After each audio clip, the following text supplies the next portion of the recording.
quando ele coloca o Arão na defesa, a partir do jogo contra o Palmeiras, e depois ele faz aquele movimento já no intervalo do jogo contra o Grêmio, onde ele permite que o Bruno Henrique fique mais solto na frente, permite que o Arrascaeta abra mais para a esquerda.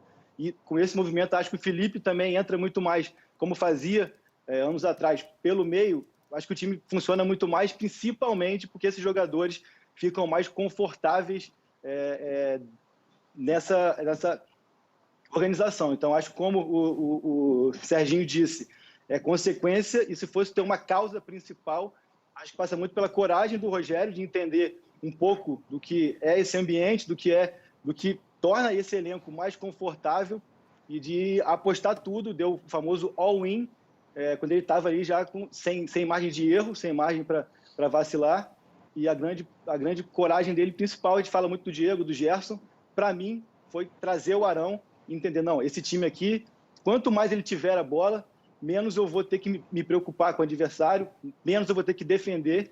Muita gente questiona o Arão como defensor, mas eu acho que o Arão ele está ali, na real, para que o time precise defender menos, para que o time tenha mais a bola, e tudo tem dado muito certo, e esse conjunto ali de ele entender o que os jogadores querem, como eles se sentem confortáveis e como que esse time consegue evoluir tecnicamente. Então, acho que passa muito por isso. A coragem do Rogério. Temos muitas críticas a ele, questionamentos internos também, como você pediu, bastidores, um contraste muito evidente entre ele e o Domi, aquilo que a gente trazia aqui, porque a gente não vê treino, então a gente fica com a opinião de quem vê, de quem participa, de quem está treinando.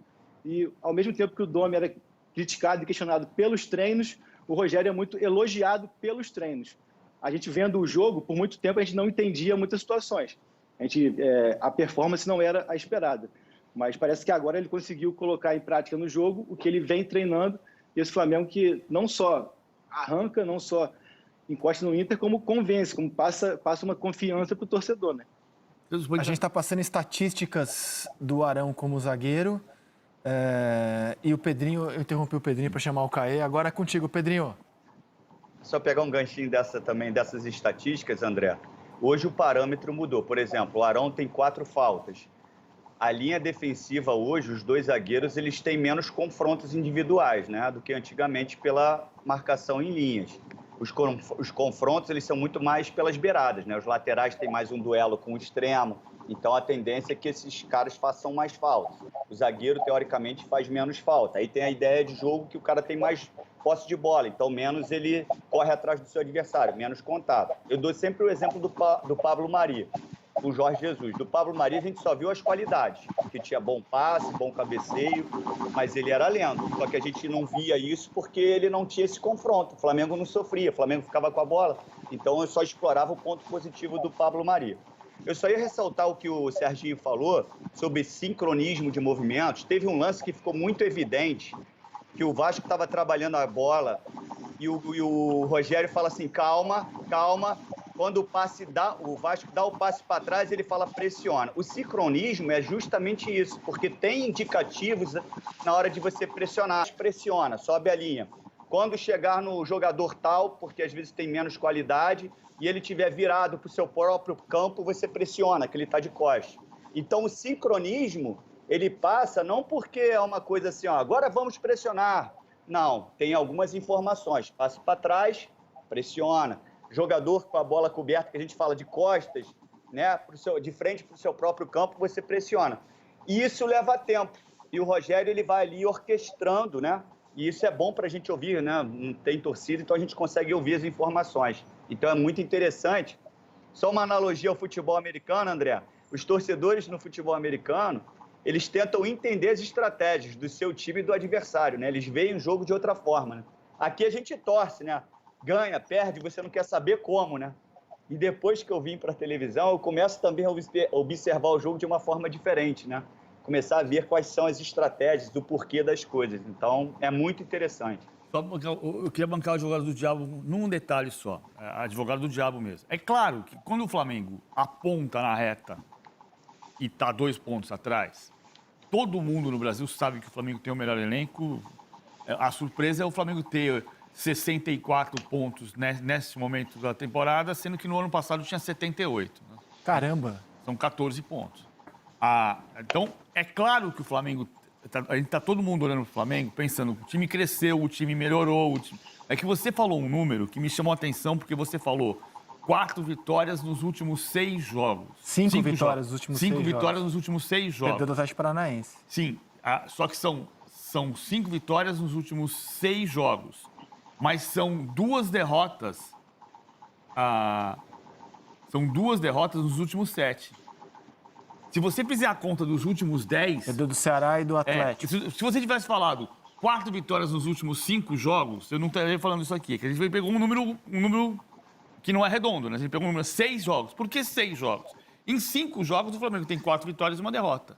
Agora, se você fizer a conta dos últimos 10 jogos, o Flamengo tem 6 vitórias, 1 empate e 3 derrotas, ou seja, ele somou 19 pontos.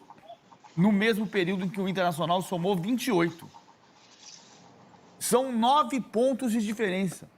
É claro que o Flamengo pode fazer a recuperação agora. O Flamengo apontou na reta 2 segundos atrás do líder. E ele vai grudar no vácuo e o líder está olhando para trás e falando, tem uma Mercedes atrás de mim. Ele vai me passar ali na próxima curva. Só que o Flamengo tem contra si ainda a irregularidade. Porque a gente pegou 6. Mas se você pegar 7, são 2 derrotas. Se você pegar 8, são 3 derrotas. Sim. Não, assim, hoje é óbvio, há uma empolgação, porque é da natureza rubro-negra, a empolgação, ainda mais quando você tem o melhor time do Brasil. Agora chegou, ninguém segura, tal. Só que do outro lado tem o líder do campeonato que está longe de ter tido um resultado ruim em Curitiba. Para mim era muito mais dura a missão do Inter. O Flamengo foi lá e perdeu, por exemplo, e o Inter somou um ponto. Exatamente. Né? E o Internacional, com o ponto que ele soma ontem, ainda permite a ele, se ganhar todos os outros jogos, jogar por um empate contra o Flamengo no Maracanã. A gente está falando aqui da evolução do Flamengo, mas é óbvio que o líder é o Internacional, que será assunto para daqui a pouquinho. Longe de ser ruim o empate do Inter ontem.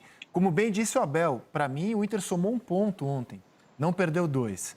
Mas estamos debatendo aqui detalhes da era Rogério Ceni no Flamengo, assim como tem essa assinatura na zaga com o Arão, no meio-campo com o Diego. Uma outra assinatura muito clara no trabalho do Rogério é que, pelo menos até agora, Gabriel e Pedro não se misturam, Caê. E que quando der mais ou menos 28 minutos do segundo tempo, não importa quanto estiver o jogo, esta cena aqui vai acontecer enquanto o Rogério for técnico. Levanta a plaquinha. Pode levantar a plaquinha. Hoje tem substituição do Gabigol, Caê. Pois é, o mais curioso para mim é que não é que ele não utilizou em partidas, ele nunca sequer treinou essa formação, ele nunca sequer montou o time para que numa ausência, só vou narrar, saiu contra o Goiás aos 22 do segundo tempo, o jogo estava 2-0, terminou 3-0 para o Flamengo. Saiu contra o Palmeiras aos 30 do segundo tempo, o jogo estava 1-0, terminou 2-0 para o Flamengo. Você vê que nenhuma delas, a alteração, colocou em risco o resultado do Flamengo, pelo contrário, né? Estava 1-1 contra o Atlético Paranaense, aí sim, terminou 2-1, quando entrou a recomposição de Rodrigo Muniz, naqueles 2-1 de Curitiba. Foi o único revés que o Flamengo teve nessa alteração. Depois, contra o Grêmio, o jogo estava 3-2, sai aos 41 do segundo tempo o Gabriel entre o Pedro, o jogo termina 4-2. Nesse dia eles saíram aos abraços. Contra o Sport estava 2-0, entrou o Pedro aos 30 do segundo tempo, terminou 3-0, gol do Pedro, inclusive. E ontem estava 1-0, 29 do segundo tempo, sai Gabriel, mas claramente desconfortável com a alteração. Então, assim, vai a partir de 22 do segundo tempo, fique esperto que hoje tem substituição do Gabriel. 22-34, tirando o Grêmio, que foi 41. Fala, Caê. E o curioso é que ontem o Gabriel sequer esperou que a plaquinha subisse. Quando ele vê o Pedro do lado ali, ele já se posiciona assim, ele já olha, já faz assim com a cabeça e já sai de todas essas saídas. A gente percebe um incômodo do Gabriel, mas em momento algum uma reclamação, né? Contra o Atlético até, que houve aquela questão da conversa entre eles. Foi mesmo muito pela questão dele não receber bola e acabar de sair. Falei, pô, mas eu não recebi bola e estou saindo. Ontem, sim, foi a primeira vez mesmo que a gente pôde perceber o Gabriel realmente se manifestando, o que nós temos de relatos ali, de quem estava perto. Então, no Maracanã a gente consegue escutar mais. Ele fala, tipo assim, tá ficando chato já, por sair todo o jogo, e aí o Rogério rebate, fala, ó, para de criancice, alguma coisa assim. Então, o incômodo do Gabriel é muito mais pela constância, em todas as partidas com o Rogério ele saiu, e aí já está gerando, não vou dizer um conflito, um desgaste, mas ele está ficando chateado, cansado mesmo, de saco cheio, como a gente fala na linguagem ali mais informal. Então é isso. Só que tem um ponto que nessas últimas saídas eu consigo ponderar e entender o Rogério, é de que o Gabriel está pendurado. Mas há 5 jogos ele está pendurado. Ele tem 2 cartões, ele reclama bastante. E aí fica essa questão. E o principal para mim é isso, assim, não é que Gabriel e Pedro nunca jogaram juntos, é que sequer treinaram juntos. Então fica essa impressão de que o Flamengo, mesmo no momento de urgência, não tem um plano B nesse sentido. Mas tem com um o Rogério, jogo, né? Com Jesus foram escalados. Com o Rogério. Não, com o Rogério tem 17 minutos contra o Ceará. Que o Gabigol entra no lugar do Everton Ribeiro aos 25 do segundo tempo e o Pedro é substituído aos 87. Então eles jogaram do minuto 70 ao minuto 87 juntos. 17 minutos. É claro que... mas é claro que tem um problema na cabeça do Rogério. Vamos ver ontem como é que foi? Vamos ver ontem como é que foi. Inclusive, o nosso repórter Eude Júnior foi descrevendo a cena da saída do Gabriel, assim que levantou a plaquinha, hoje tem substituição do Gabigol. E as duas, tá?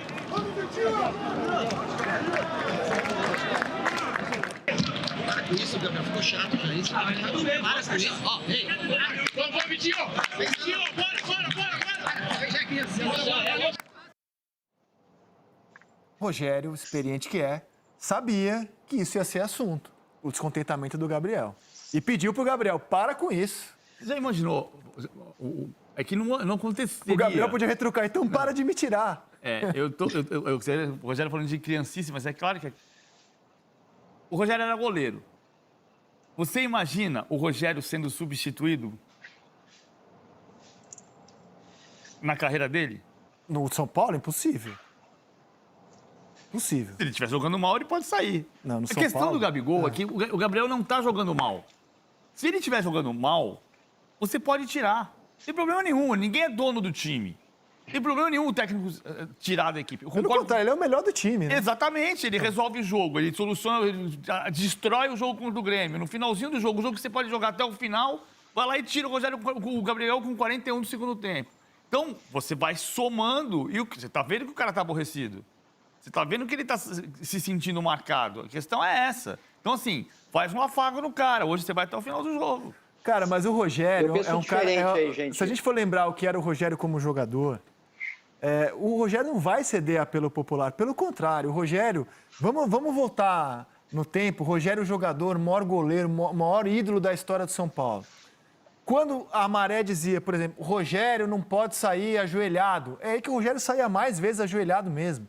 E fazia questão de dizer que ele ia sair ajoelhado porque ele achava que era certo. E defender ajoelhado. Exato. E quando o Rogério teve uma atuação que todo mundo dizia que foi ruim pela seleção brasileira, contra a seleção da Catalunha... Barcelona. Contra o Barcelona, na Catalunha, o Rogério passou